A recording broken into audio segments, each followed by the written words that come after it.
On a déjà fait Actes chapitre 7.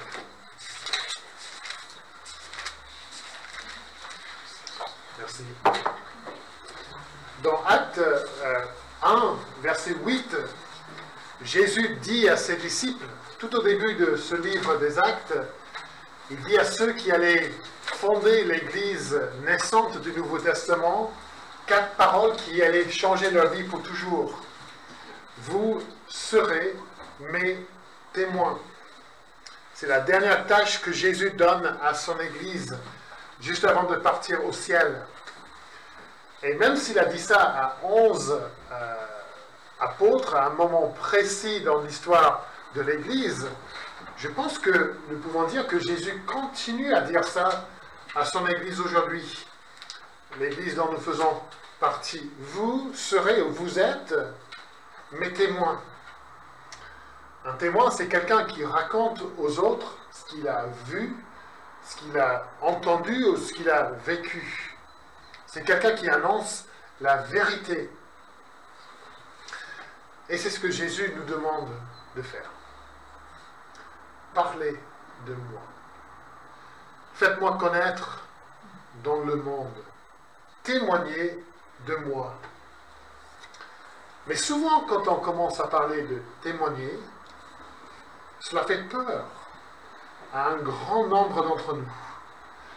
Et même si nous avons eu la joie, et c'est une grande joie, de parler à des gens qui s'intéressent au message, qui veulent entendre le message, qui cherchent des réponses, qui viennent même à la foi en Jésus-Christ. Et c'est une grande joie d'avoir ce privilège de pouvoir témoigner à des gens comme ça. Très souvent, nous avons un sentiment d'échec dans notre témoignage, quand nous parlons de Jésus. Un sentiment de frustration. Les gens avec qui nous parlons n'ont pas envie d'écouter. Ils sont même hostiles à l'Évangile. Et nos efforts semblent porter peu de fruits. Et donc on est tenté d'abandonner. On finit par ne plus parler de Jésus. C'est trop difficile, ça ne porte pas de fruits. Alors aujourd'hui, nous regardons l'exemple d'Étienne pour nous encourager dans cette tâche que Jésus nous a accordée. Vous êtes, dit Jésus, mes témoins. Et c'est intéressant de noter que le mot témoin, en grec, c'est le mot martus, d'où vient le mot martyr. Bon, dans un sens, Jésus est en train de dire, vous allez parler de moi et ça peut vous coûter très cher. Et nous savons que Étienne, c'est le premier martyr chrétien de l'Église du Nouveau Testament, de l'Église chrétienne. Alors aujourd'hui, nous regardons l'exemple d'Étienne. Nous allons voir 5 choses au sujet de son témoignage. Au sujet de son témoignage, c'est peut-être l'ordinateur. Qui vont nous aider, j'espère, dans notre témoignage, dans cette tâche que Jésus nous a donnée. D'abord, la première chose que nous voyons, c'est plutôt dans le chapitre 6, pour résumer un petit peu ça, le témoignage d'Étienne n'est pas facile. Ce n'est pas facile. On a vu la dernière fois le caractère d'Étienne. Qu'est-ce que nous avons vu? C'est un homme rempli du Saint-Esprit, rempli de grâce, rempli de foi, de sagesse et de courage, de puissance. Et un homme qui avait fait de grands prodiges et des signes, des miracles. Et clairement, c'est un homme qui est bien équipé pour témoigner de Jésus. Voici un homme qui n'aura pas de difficulté à convaincre ses auditeurs de la vérité de la parole, de la vérité de la personne de Jésus. Mais ce n'est pas ce que nous voyons. Malgré tout ce qu'on peut dire sur Étienne, lui aussi, il trouve que témoigner de Jésus, c'est pas facile. Alors comment est-ce qu'on peut dire ça? D'abord, dans ces chapitres, on voit que Étienne, il est tout seul. Il est tout seul. Dans d'autres chapitres, on a vu Pierre avec Jean. Donc ça, déjà, c'est un encouragement. Où on a vu tous les apôtres ensemble, mis en prison, jugés ensemble. Mais Luc semble donner l'impression qu'Étienne se trouve seul ici. Et il est bien dans une toute petite minorité. On ne sait pas exactement combien de personnes sont liguées contre lui, mais c'est un nombre qui ne cesse de croître. Verset 9, nous lisons quelques-uns. Verset 11 du chapitre 6, nous lisons « Ils soudoyèrent des hommes », donc il rajoute encore des personnes. Verset 12, « Ils imitèrent le peuple », combien, nous ne savons pas, les anciens et les scribes. Verset 13, « Ils produisirent de faux témoins », donc encore des personnes rajoutées à la foule contre Étienne. Verset 15, ce n'est pas vraiment la quantité, mais la qualité de l'opposition, c'est le Sanhédrin. Et verset 1 du chapitre 7, il y a le souverain sacrificateur. Donc, toute une équipe d'adversaires là contre Étienne. Et qu'est-ce qu'on fait? Qu'est-ce qu'eux ils font? Ben, ils racontent des mensonges contre lui. Ils l'accusent faussement. Et l'opposition à Étienne vient principalement, ce qui est encore pire, de ceux qui auraient dû être plus ouverts à son message, qui auraient dû accepter son message. Là, Étienne nous montre que témoigner pour Jésus, ce n'est pas facile. On peut se trouver seul, on peut se trouver face à de nombreuses personnes qui devraient écouter, qui devraient accepter, mais qui n'écoutent pas, et qui sortent même des mensonges et des accusations fausses contre nous. Témoigner de Jésus n'est pas facile. La deuxième chose, et c'est là où on va passer le plus de temps, c'est que le témoignage d'Étienne est biblique. Le témoignage d'Étienne est biblique. Au chapitre 6, il y a deux accusations principales contre Étienne. Nous l'avons, au verset 11 du chapitre 6, nous l'avons entendu proférer des paroles blasphématoires contre Moïse et contre Dieu, et c'est intéressant de noter de l'ordre, comme si Moïse est plus important au chef religieux que Dieu. Et verset 13, cet homme ne cesse de proférer des paroles contre le lieu saint et contre la loi. Alors comment est-ce que Étienne répond à ces accusations? Ben, il s'appuie sur la Bible. Il s'appuie sur la parole de Dieu. Il parle des gens et des événements que les adversaires connaissent bien, même s'ils ne comprennent rien. Ils connaissent au moins les histoires. Et n'est-ce pas ce que nous trouvons quand nous parlons aux gens qui ont une petite connaissance de la Bible, qui sont peut-être passés par une éducation catholique, donc ils connaissent quelques histoires, ils aiment bien penser qu'ils connaissent toutes les, soi-disant, contradictions dans la Bible, mais quand on commence à leur poser des questions, en fait, ça se voit qu'ils ne comprennent rien du tout. Qui était Jésus? Pourquoi est-il venu? Qu'est-ce qu'il a accompli à la croix? Ils ne comprennent rien. Donc, il faut s'appuyer sur la Bible. Et c'est ce que fait Étienne. Regardons ses arguments dans ces versets. Il y a plein de choses que je pourrais dire sur chaque partie du chapitre, mais je vais me limiter à 2 ou 3 petites choses. Étienne commence avec Abraham, versets 2 à 8. Et tout de suite, qu'est-ce qu'il fait? Il fait le lien entre Abraham et les Juifs avec qui il parle.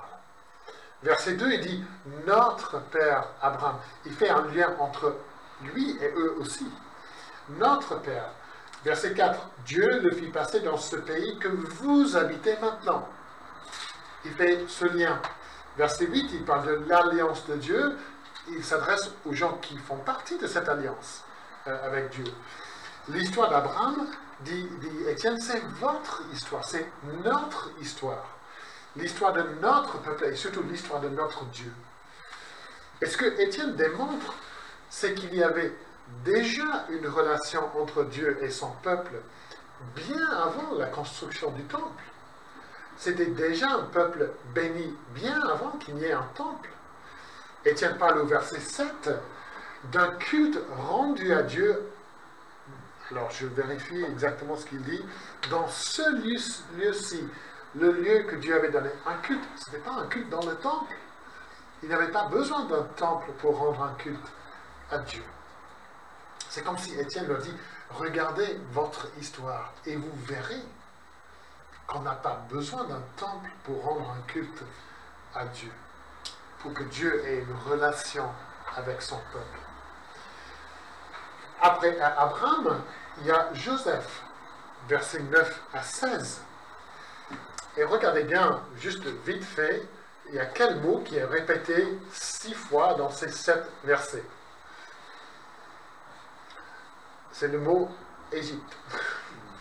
Donc, parler au chef d'Israël de l'Égypte et de souligner Égypte, Égypte, Égypte. Pourquoi est-ce que Étienne, pourquoi est-ce qu'il fait ça? Ce pays est considéré comme l'ennemi du peuple juif. Et Étienne décrit comment les patriarches, vos pères, ils ont été bénis en allant en Égypte. Le salut est venu d'Égypte. Et il parle même de la méchanceté de vos pères. Ils ont rejeté ceux qui devaient régner sur eux, ceux qui avaient été choisis par Dieu. Alors, est-ce que ça nous fait penser à quelqu'un? Les patriarches ont rejeté ceux qui étaient de leur nombre, ceux qui étaient envoyés pour régner, ils l'ont rejeté. En le tuant, entre guillemets, en l'envoyant en Égypte. Étienne est en train de dire, il ne faut pas qu'il y ait un temple. Si Dieu veut nous bénir, il ne faut pas que ça passe par le temple. Dieu peut même bénir son peuple depuis l'Égypte. Et là, après ça, Étienne parle de Moïse. Il décrit Moïse, comment Moïse est appelé par Dieu, protégé par Dieu. Mais au verset 25, on voit une critique terrible du peuple juif. Moïse, il parle de Moïse, il pensait que ses frères comprendraient que Dieu leur accordait le salut par sa main. Mais eux ne comprirent rien. On pourrait presque dire que c'était Jésus qui parlait là. Il pensait que ses frères comprendraient que Dieu leur accordait le salut par sa main, mais ils ne comprenaient rien. Encore une fois, vous voyez la signification de ce que dit Étienne. Quelqu'un est envoyé par Dieu à son peuple pour accorder le salut par sa main. Mais le peuple ne comprend pas. Regardez le verset 35. Ce Moïse qu'ils avaient renié en disant, encore une fois, on n'a pas vu ça dans l'acte des apôtres, ce Jésus que vous avez rejeté, ce Moïse, qu'ils avaient renié en disant, qui t'a établi chef et juge? N'est-ce pas le problème avec Jésus? Il ne voulait pas que Jésus soit chef et juge. C'est par quelle autorité tu fais ça? Qui te donne l'autorité de nous juger, d'être notre chef? C'est lui que Dieu envoya comme chef et comme libérateur. Ce qu'on dit de Moïse, on pourrait dire de Jésus. Et Étienne est en train de dire, vous m'accusez de manquer de respect envers Moïse. Mais vous manquez de respect envers celui qui est un plus grand Moïse, plus grand que Moïse. Regardez le verset 37. C'est ce Moïse qui a dit aux fils d'Israël, Dieu vous suscitera d'entre vos frères un prophète comme moi. Si vraiment vous êtes attaché à Moïse, pourquoi vous avez rejeté le prophète dont il a parlé ici? Étienne se donne de la peine pour montrer qu'il n'est pas du tout contre la loi. C'est la prochaine partie. Au verset 38, il dit que la loi est venue à Moïse, par l'ange de Dieu au mont Sinaï. Nos pères, il dit, ont reçu des oracles pour vous les donner. Mais regardez le vrai problème avec la loi au verset 39. Nos pères ne voulurent pas lui obéir. Dans leur cœur, ils se tournèrent vers l'Égypte. Et le verset 40 et 41, nos pères se font une idole. Et c'est le fléau de l'idolâtrie qui est chez le peuple de Dieu, qui se voit chez le peuple de Dieu. Étienne cite le prophète Amos au verset 42 et 43 pour dire c'est bien à cause d'idolâtrie de vos pères que Dieu a envoyé le peuple en exil en Babylone. Et c'est hallucinant que les descendants de ceux qui avaient rejeté Moïse, qui avaient rejeté la loi, qui s'étaient prostitués avec des idoles, que eux, ils accusent Étienne de manquer de respect envers Moïse et envers la loi. Vous voyez l'hypocrisie de ceux qui s'opposent à Dieu. Donc, toutes sortes d'accusations contre la Bible, contre Dieu, contre les chrétiens, et ils refusent de voir l'état de leur propre cœur. Ils réagissent avec violence contre la parole. Et en faisant cela, ça les empêche de regarder ça. Comme ça, ils ne sont pas obligés de regarder leur propre cœur. Et puis, entre le verset 44 et le verset 50, Étienne répond encore à l'accusation selon laquelle il est contre le temple, le lieu d'adoration des Juifs. Étienne montre qu'il connaît très bien l'histoire du lieu de culte pour le peuple de Dieu. Il commence au verset 44, la tente ou le tabernacle du témoignage. Pendant des années, la tente ou le tabernacle était le lieu de culte. Verset 45, jusqu'au jour de David. David a voulu construire un temple, Dieu a dit non, ça sera Salomon. Salomon construit le temple, il bâtit une maison, verset 47. Étienne connaît l'histoire du temple. Il le connaît très bien. Mais il comprend aussi que Dieu était présent avec Abraham. Dieu était présent avec Joseph et Moïse, même en Égypte, et dans le désert, dans le tabernacle et dans le temple. Et il met tout ça ensemble et il fait ce que les chefs ne peuvent pas faire. Il voit que Dieu n'est pas limité à un seul endroit. Verset 49, il cite le prophète Ésaïe. Le ciel est son trône et la terre son marchepied. Vous, dit Étienne au Sanhédrin, vous limitez Dieu. Vous le confinez. Vous pensez qu'il faut que tout se passe dans votre temple. Regardez votre histoire, ce n'est pas le cas. Vous vous trompez sur le temple et sur Dieu. Donc vous voyez comment Étienne s'appuie sur la parole de Dieu. Il la connaît, il comprend son message et son signification. Et là, le témoignage d'Étienne est un modèle pour nous. Dans notre témoignage, nous cherchons à présenter la vérité de la parole de Dieu. Et pour ce faire, on n'est pas obligé de passer par une école biblique, un institut biblique. Il faut juste lire la Bible avec des gens, pour les gens, et expliquer ce que la Bible dit. Elle est vivante, la parole est vivante, la parole est puissante, la parole est notre épée. Nous nous servons de la parole pour convaincre. Et nous faisons ça avec confiance grâce à une promesse que nous trouvons dans le prophète Ésaïe. Ésaïe 55. Il parle de la pluie et la neige. Ésaïe 55, versets 10 et 11.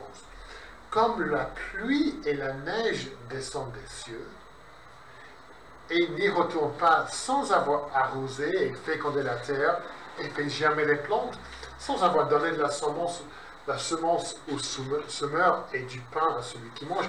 Donc, tout comme la pluie et la neige ont leur effet sur la terre, Ésaïe continue, ainsi est-il, Dieu continue, ainsi en est-il de ma parole, qui sort de ma bouche. Elle ne retourne point à moi sans effet. Il ne dit pas quel effet, mais elle ne retourne pas sans effet, sans avoir exécuté ma volonté et accompli mes desseins. Nous allons revenir à ce verset tout à l'heure, mais voilà la promesse de Dieu. Servez-vous de ma parole, et ma parole accomplira ce que moi, je veux qu'elle accomplisse. La parole de Dieu lue, prêchée, enseignée, expliquée, aura l'effet désiré par Dieu. Toujours. Et elle doit occuper une place centrale dans notre témoignage. Le témoignage d'Étienne n'est pas facile, le témoignage d'Étienne est biblique.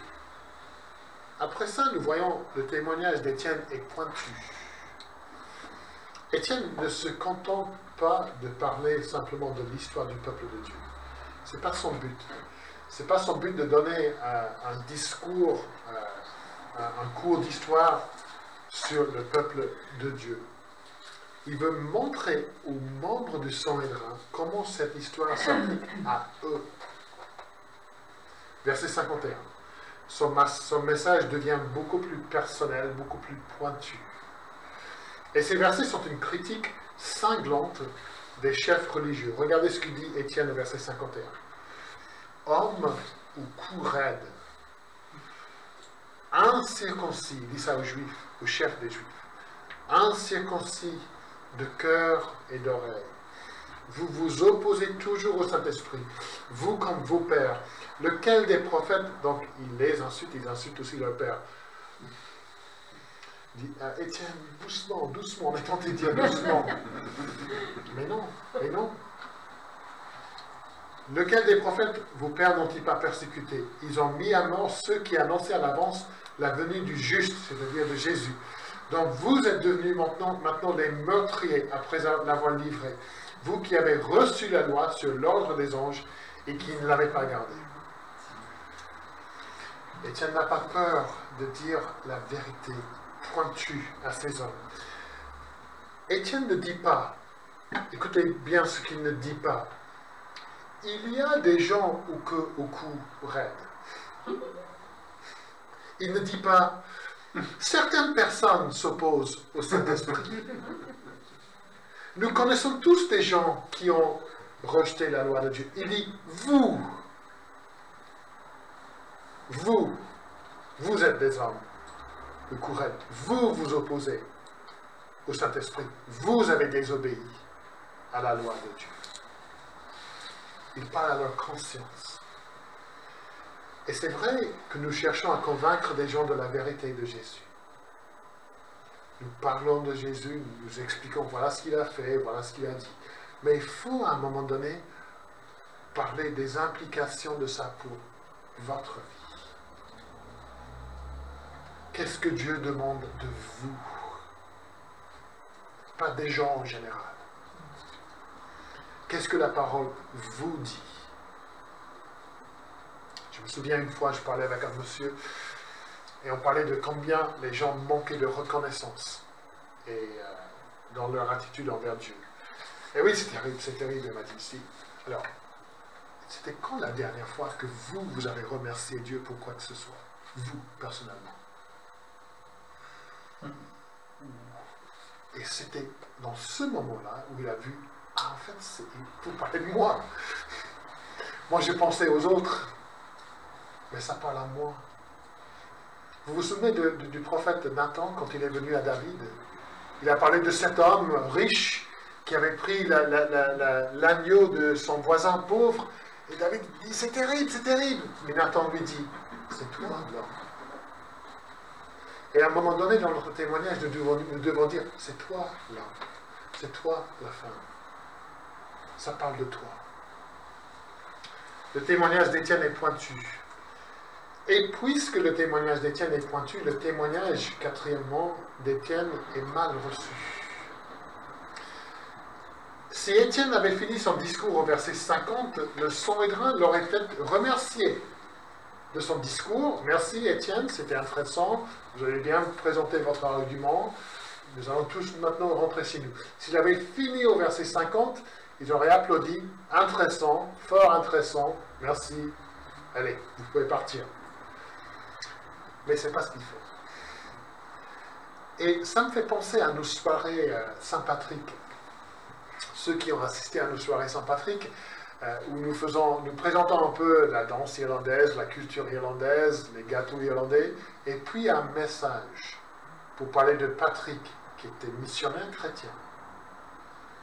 Et on parle de lui, de son histoire, et puis on dit, il a parlé du péché, il a parlé du salut. Et ça devient beaucoup plus pointu. Et on peut presque voir sur le visage des gens. Personne ne m'a dit qu'ils allaient parler de ça, et là, on devrait dire qu'on va parler de ça, mais on voyait vraiment un changement dans leur look, dans leur attitude envers ce qu'ils entendent. Et c'est exactement ce qui se passe ici. Ils écoutent jusqu'à un moment, et puis bam, Étienne dit « c'est vous ». Et comment est-ce qu'ils réagissent? Regardez le verset 54. En entendant cela, ils furent furieux, exaspérés dans leur cœur, et ils grinçaient des dents contre lui. Imaginez toute cette leçon Sanhédrin et toutes ces personnes. Au verset 57, ils ne veulent plus entendre des paroles de l'homme de Dieu. Ils crièrent, c'est comme un enfant qui ne veut pas écouter ses parents qui disent oh, qui fait, je sais pas, c'est ce que j'ai vu chez vous, donc voilà. Apparemment, c'est ce que font les enfants. Et ils bouchent les oreilles aussi. Des hommes, des chefs religieux du peuple d'Israël. Ils bouchent les oreilles, tellement ils refusent d'écouter l'homme de Dieu. Et c'est un homme doux. C'est un homme plein de grâce du Saint-Esprit. Il vient de voir son visage briller. Et là, il crie, il grince les dents, il lui saute dessus et il le tue. Ils haïssent le message et ils tuent le messager. Ils tuent l'homme qui cherche à leur parler de Jésus. Ils tuent l'homme qui leur montre le chemin du salut. Ils tuent le témoin, le martyr de Jésus. Et c'est vraiment remarquable. Étant donné le caractère d'Étienne, un homme rempli du Saint-Esprit, rempli de grâce, de sagesse, de foi, de puissance, un homme qui présente des arguments hermétiques pour répondre aux accusations, son visage brille comme le visage d'un ange. Si jamais un témoignage allait être bien reçu, c'est là. Et il crie, il se bouche les oreilles, il lui saute dessus et il le tue. Chers amis, Jésus dit à son Église, vous serez mes témoins. Vous serez mes martyrs. Il ne dit jamais que le témoin de Jésus sera bien reçu, bien apprécié. Il ne dit jamais que grâce à son témoignage, des centaines de personnes vont voir la lumière, vont se convertir. Ça peut arriver. Il ne dit pas que ceux qui écoutent notre témoignage seront tout de suite touchés dans leur cœur par le message, par la puissance de l'Évangile.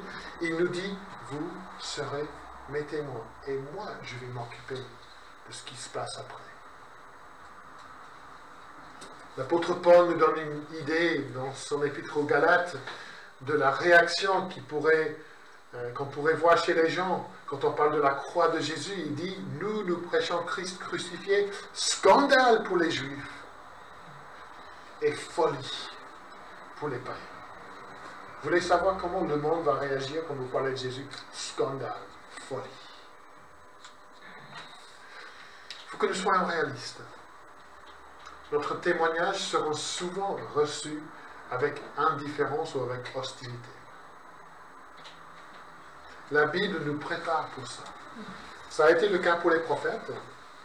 Ça a été le cas pour les apôtres. C'est le cas pour Étienne. Ça a même été le cas pour Jésus. Ça a été notre expérience. Certains d'entre vous, vous avez subi une réaction violente contre votre témoignage. Vous avez brillé, vous brillez la lumière du Christ dans les ténèbres.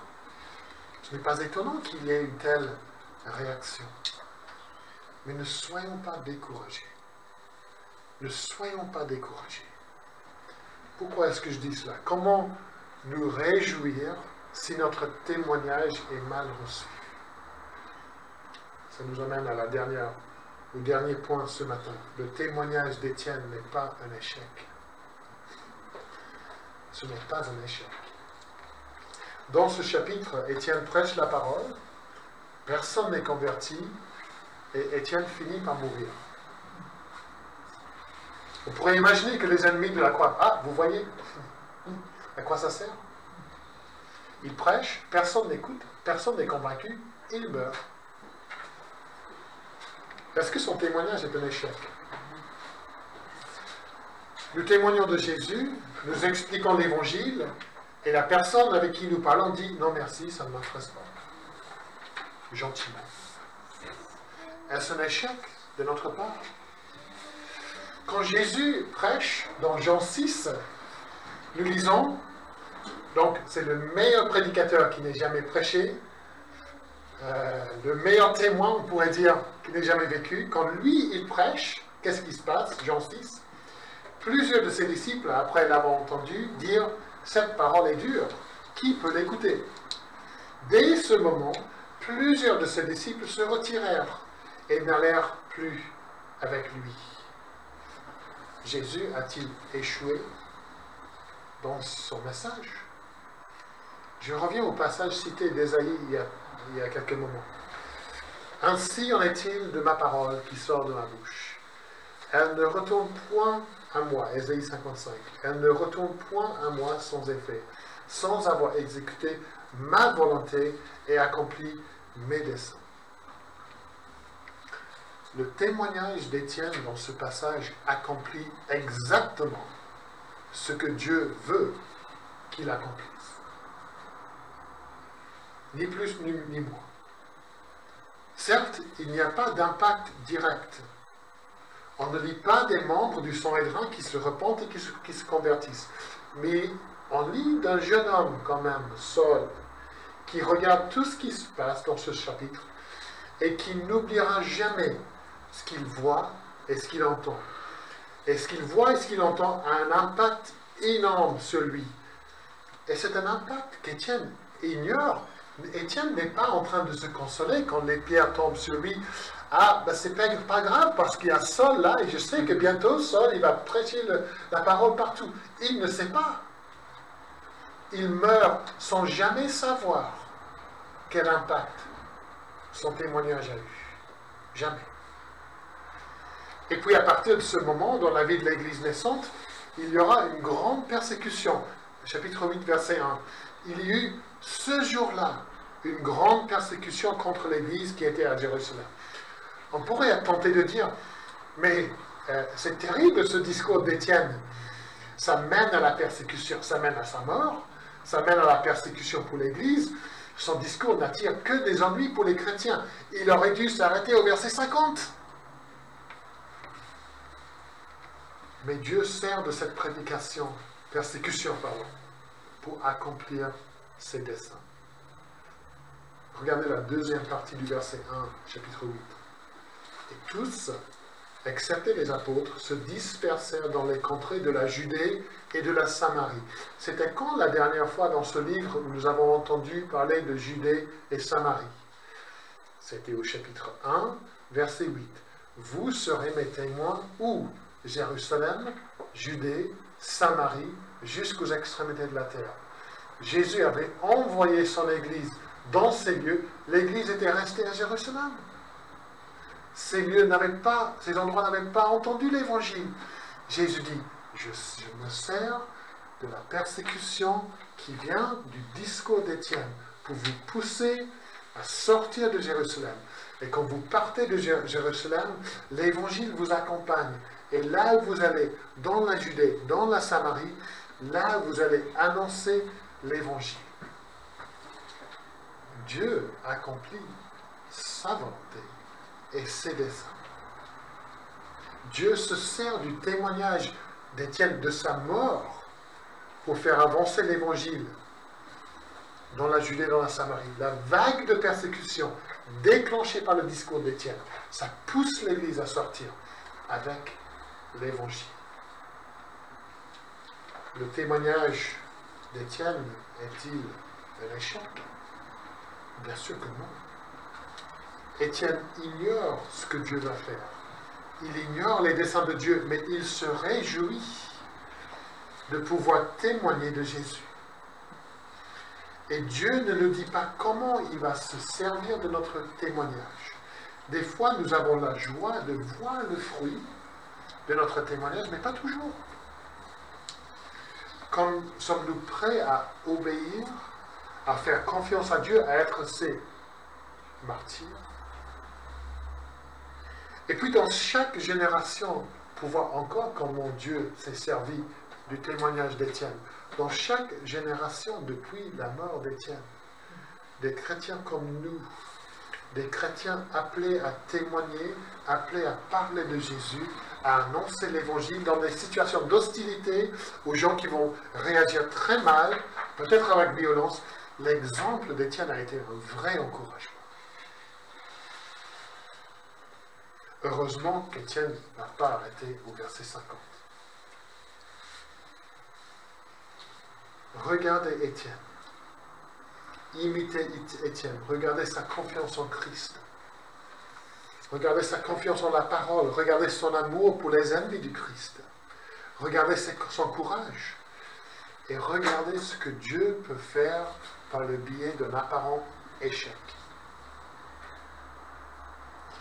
Et quand vous témoignez de Jésus, vous donnez un petit calendrier, un livre,